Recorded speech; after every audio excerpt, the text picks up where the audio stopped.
Soalannya yang pertama, perkahwinan yang belum disetubuhi, perkahwinan yang belum disetubuhi, tak jima lagi nikah, tiba-tiba si suami telah mengiktikadkan salah satu daripada sebab yang beradat itu, sebab-sebab yang beradat itu memberi bekas seperti makan yang mengenyangkan atau lain, maka dengan ini katanya guru-guru terpisahlah pasangan suami isteri itu dengan tidak disedarinya dan tidak beredah.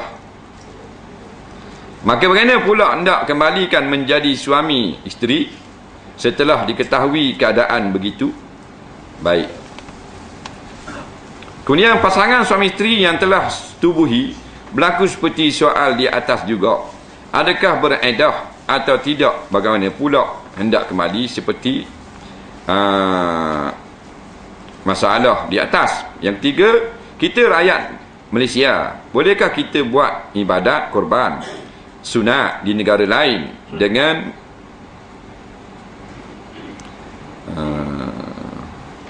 apa ni? Dengan beru sedekah dan hadiah daging korban itu kepada penduduk suatu negeri. Baik. Soalan yang pertama dia kata, ada tok-tok guru kata bila seorang suami tu dia berkahwin dengan seorang isteri lah, tapi tak bersama lagi, baru nikah. Kemudian dia melapaskan lapas-lapas yang membawa kepada batal akidah syahadahnya. Nah, umpama dia kata hudud tak wajib umpamanya, atau hukum Quran ni kuno, atau kalau kita ikut sunnah Nabi mana jadi mundur kita. Nah, atau dia kata Allah Ta'ala ni zalim buat hukum potong tangan, atau dia kata semayang ni sebenarnya tak wajib. Nah, atau dia kata maknanya orang yang pergi Makkah tu bodoh belaka, jadi kafir belaka tu. Nah, kemudian terpisahlah. Nah, dia terpasah. Kata gitu terpasah. Sebab apa terpasah? Perkataan itu menyebabkan suami itu jadi murtad. Mak murtad ni tiga perkara, sama ada dengan perkataan atau i'tikad atau perbuatan. Nah, jadi bila murtad terpasah. Faham tak? Suami isteri itu tanpa suami kata aku ceraimu, dia kira pecah dah. Perkahwinan itu dia kira terlerai. Faham tak? Terpasah daripada ikatan. Akad nikah ni ikatan. Pasah maknanya buka ikatan, terbuka. Faham tak?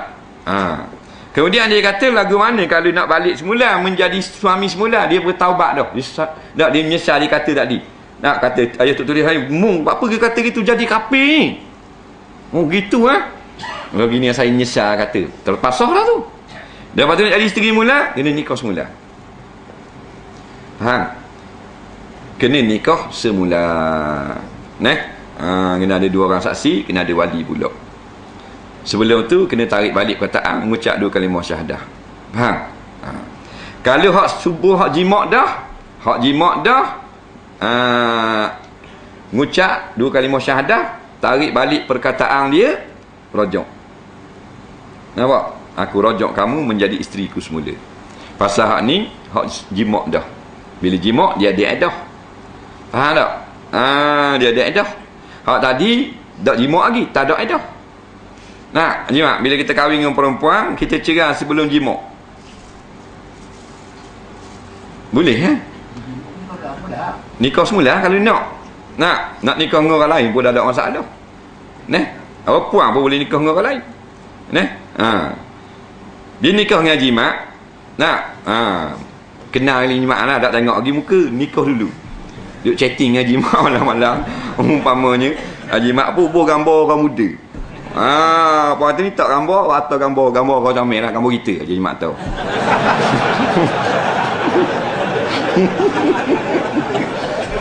Puan pun kenang lah. Nikah. Bila nikah mari tengok lah. Gini yang jimat tu ingat ke muda. Gambar lain tu, gambar cung. Faham? Cerai lah, tak ada jimat. Jadi puan tu boleh nikah selalu dengan orang lain. Faham tak? Kalau puan jimat kata nak nikah semula, dia tu tak boleh nikah dengan lain pula. Boleh. Tak ada edah. Nak khabar tak ada edah. Pasal edah ni setelah setuh. Jimat lah, dah ada jimat ni tak ada edah. Kalau hak jimat dah, kataan kafir ni dia fasah juga.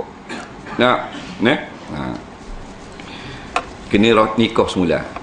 Tu jangan main suami ni. Suami kena faham bab akidah. Nak isteri boleh tahan kalau tak reti bahasa pun, pasal suami dia tu kacau. Mak mari hak guana pun isteri, suami tu dia reti tak apa, dia tukar kapal tu kacau. Suami tak tahu benda. Orang duduk surau dengar, duduk atas buang musim bodoh.